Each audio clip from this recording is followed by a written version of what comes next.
Hello and welcome. In this video, we are going to talk about something that can, if understood correctly, shift your experience of yourself and your relationship with the world. The core principle here is that the mind operates on two distinct levels, an inner mind and an outer mind. These are not merely different ways of perceiving reality, but function as separate aspects of consciousness within each person. The outer mind is responsible for engaging with the external world. It processes sensory information, reacts to life's demands, and forms habitual patterns of thought based on experience, education, and cultural influences.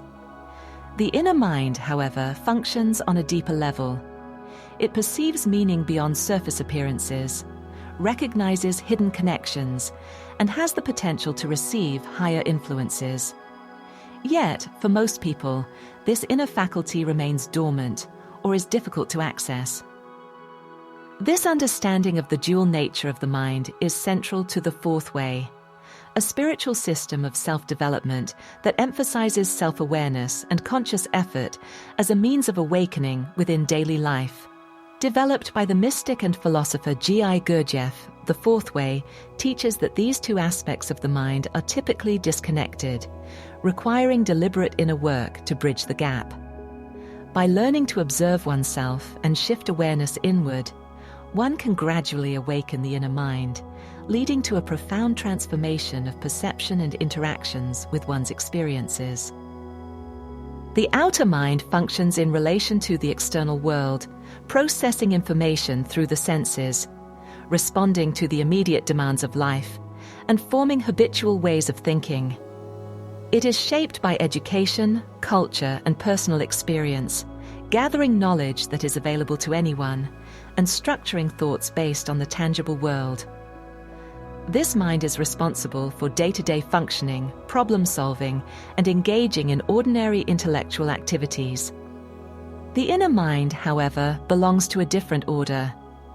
It does not operate within the same framework as the outer mind. Instead of dealing with external data, it perceives meaning, sees connections that are invisible to the outer mind, and is capable of receiving higher influences. For most, this inner mind remains dormant, or at least inaccessible. It is as though it resides in a room that has never been entered, while the outer mind stays in another room on a separate floor. These two do not naturally merge. Rather, there is a discontinuity between them, requiring deliberate effort to cross from one to the other.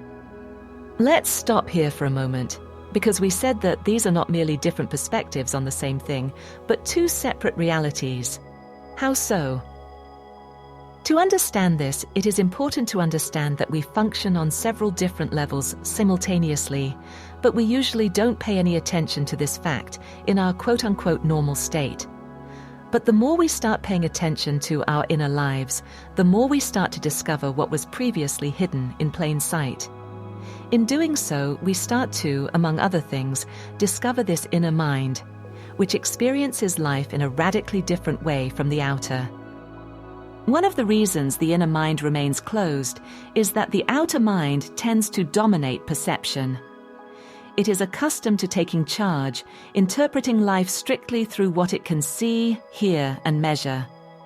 It struggles to understand anything that does not fit into its established logic. When exposed to esoteric ideas or deeper psychological truths, it often reduces them to familiar concepts, stripping them of their real meaning, and therefore often dismissing them as nonsense. This is why genuine inner work requires more than accumulating knowledge. It demands a shift in perception, a new way of thinking. Understanding this division is essential in the fourth way. The teachings suggest that the inner mind can be awakened through a reorientation of attention. Rather than being solely absorbed in the outer world, one must begin to direct energy inward towards self-observation and self-remembering. In this practice, the outer mind becomes aware of itself, noticing its automatic reactions, repetitive thoughts, and identifications with external circumstances. By doing this, a certain gap is created between the observer and the observed, allowing space for something deeper to emerge. This deeper is the inner mind. It can be quite a shock the first time one truly realizes the mechanical nature of the outer mind. When one, for the first time, sees just how hollow much of what the word machines in there produce actually is. Words and images that we may have built our whole lives and identities around, and which we have come to regard as true and important to us. Which we may have defended fiercely for decades when we have felt that someone or something has challenged them. The outer mind is bound by time. It functions sequentially, moving from one thought to the next, always engaged in past memories or future projections. The inner mind, however, is not confined in this way. When it becomes active, there is a sense of presence, a stillness in which time does not operate in the same linear manner. In such moments, perception shifts, and one sees that reality is not as it once seemed. Insights arrive not as logical conclusions, but as direct apprehensions of truth. These moments cannot be forced, but must be prepared for through consistent inner work. This is actually how all novel insights occur, whether one is aware of it or not. The outer mind is not capable of coming up with anything new. It can only regurgitate variations of what it already knows. Again, you are encouraged to observe your inner workings to see this for yourself. After a while, you can even start to see which type of mind different types of creative works come from. The outer mind may be very clever, knowledgeable, and have a lot of technical skill, but it still cannot create anything original. This leads us to another distinction between the two minds, which is their approach to knowledge. The outer mind accumulates facts, concepts, and theories, forming an intellectual structure. It is good at organizing, analyzing, and categorizing information. The inner mind, on the other hand, does not collect knowledge in the same way. Instead of storing information, it penetrates into the essence of things, grasping what they mean beyond their outer appearance. This is why certain truths cannot be taught directly. They must be seen from within. A person may read about self-remembering countless times, but until the inner mind awakens, the words remain theoretical. When the inner mind is touched, those same words suddenly light up, revealing something that was hidden before. This is one area where this distinction can most easily be seen. Does the knowledge just consist of words, concepts, ideas, etc., or is it truly alive to you? Do you have a personal relationship with the topic at hand, where you are able to apply it to your own lived experience, or is it just book knowledge? The fourth way describes how the inner mind, when properly developed, should guide the outer mind. In most people, this order is reversed. The outer mind rules, while the inner remains buried.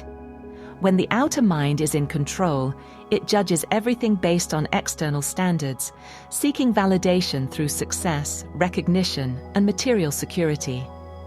You can see this, for example, in all of the little artificial requirements it places on reality and all that it contains, and the discomfort it shows through automatic emotions and thoughts when those are not fulfilled. Because this is what the outer mind does. It reacts automatically to life, driven by habits and conditioned responses. This creates a fragmented existence where one is pulled in many directions, unable to find real stability. The more energy is directed outward, the less remains available for inner growth. This echoes what many other spiritual teachings say as well, namely that freedom is to be found on the inside, in detachment from the conditioned responses to external reality. To sleeping people, which is the vast majority, this stimulus response mindset is just how life in the world is. This is not a judgment. It's just an observable fact. It doesn't make them less human or less valuable. These types of evaluations are also just parts of the programming, and therefore a hindrance to seeing things as they are. It basically does one of two things. It either gives one a sense of superiority and therefore feeds separation and the ego, or it prevents one from seeing things as they really are, because one does not want to be the kind of person who views others in this manner. With that being said, to a person who begins to wake up and starts to see this state of mechanicalness within themselves, the thought of remaining in this state ought to fill him or her with dread. Because there is no freedom in this state whatsoever. There's just the illusion of freedom. Reversing this order is part of the work. The inner mind must become the master, while the outer mind serves as its instrument. This does not mean abandoning reason or intellectual function. The outer mind has its place. It is needed for practical tasks and communication. But it should not dictate one's inner state. When the inner mind takes precedence, life is seen differently. Instead of being swept along by events, one begins to observe them from a place of quiet detachment. Reactions are no longer automatic. Thoughts lose their mechanical grip.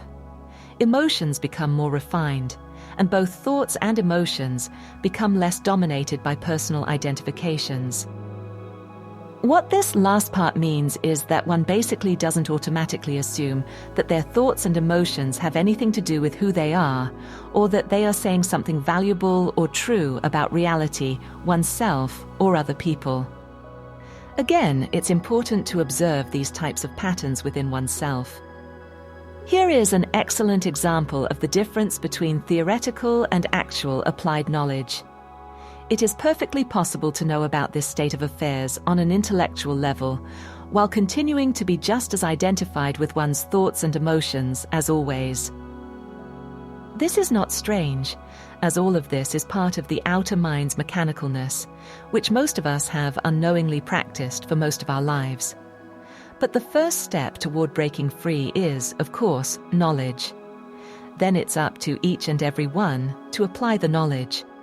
Through the knowledge, a seed has been sown though, and even without conscious effort, the knowledge will pop up from time to time in different situations when identification and mechanicalness become extra obvious. And by simply shedding light on these things, you begin to change your neurology and therefore your future responses. You might, for example, find yourself being triggered by the same type of situation, or find yourself in the same type of emotional state for some other reason over and over again. And notice that you, sometimes word for word, think and say the same things. When you notice this, it means that you are noticing the mechanical outer mind in action. Another difficulty in making this shift is that the outer mind resists. It clings to its habitual ways, fearing the unknown. It wants certainty, and the inner mind offers none. The inner mind does not function through fixed structures, but through direct perception. It sees contradictions, whereas the outer mind tries to smooth them over.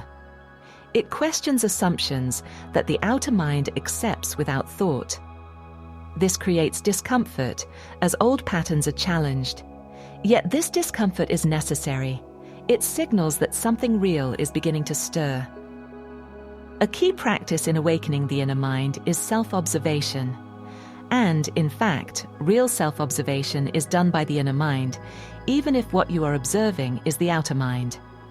So by practicing this, you are training the inner mind. This is not the same as analyzing oneself with the outer mind, which tends to categorize and judge. True self-observation is an act of seeing without interference or judgment. It is noticing how thoughts arise, how emotions shift, how one is pulled by external impressions. By doing this, one begins to separate from identification with the outer mind. Instead of being lost in reactions, there is a sense of watching them. This watching creates a bridge between the two minds, allowing something new to emerge. Another practice is self-remembering. It is an elusive state that has to be experienced to be fully understood.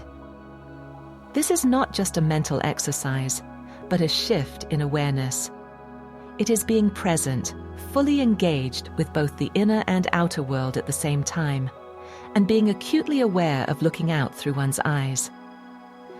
When this occurs, there is a very real, tangible shift in awareness, even though if it happens spontaneously, its significance may very well slip by unnoticed. In other words, there's a big chance that you've had moments of self-remembering without realizing it. When self-remembering happens, there is a sense of being whole, no longer divided between thought and experience. The inner mind is active, yet the outer mind is not suppressed. Instead, they work together, creating a state where real understanding can arise. It is closely related to the deeper states of mindfulness. Ultimately, the division between the inner and outer mind is what keeps a person asleep. The outer mind alone is not enough to grasp reality, yet it insists on taking the lead. The inner mind is the key to real transformation, but it must be uncovered. This is the work of the fourth way, to bridge these two worlds, to bring order where there is confusion, and to create within oneself the conditions for higher understanding. It requires a willingness to see oneself as one is, and the courage to step beyond familiar ways of thinking. But when the inner mind awakens, everything changes. One no longer lives entirely on the surface of life, but begins to touch something deeper. Something that has always been there, waiting to be seen. In summary, the fourth way teaches that the outer mind is concerned with the material world, while the inner mind perceives meaning beyond ordinary thought. Most people live dominated by the outer mind, unaware of the inner. To access it, one must practice self-observation and self-remembering, shifting from mechanical reactions to conscious awareness. This transformation is challenging, as the outer mind resists change. But when the inner mind becomes active, a new level of understanding is reached. The goal is to bring these two aspects into balance, allowing true insight to emerge. It is of course not possible to keep all this knowledge in mind all the time. That is not the point. But just by taking part in this knowledge, if you have understood it, things have changed within you, and your attention has been directed toward your inner world in a new way. And once you observe the mechanical outer mind as it interacts with your day-to-day experiences, it cannot be unseen. What you do with the knowledge is up to you, but you will not be able to go back to sleep without the gnawing sense that something is wrong. Again, as long as you allow the outer mind to run the show, you can never be free. You can only live in the illusion of freedom while merely reacting habitually to your experiences. This is what keeps you stuck in the same patterns, reliving the same types of experiences over and over again. You need to realize properly what this means. As long as the need to feel safe, secure, and that your life remains predictable dominate your life, you will remain in the mechanical mindset. And from here, growth is impossible. In order to access the inner mind, which is capable of novel thinking and real insights, you cannot remain in what is safe, known, and secure.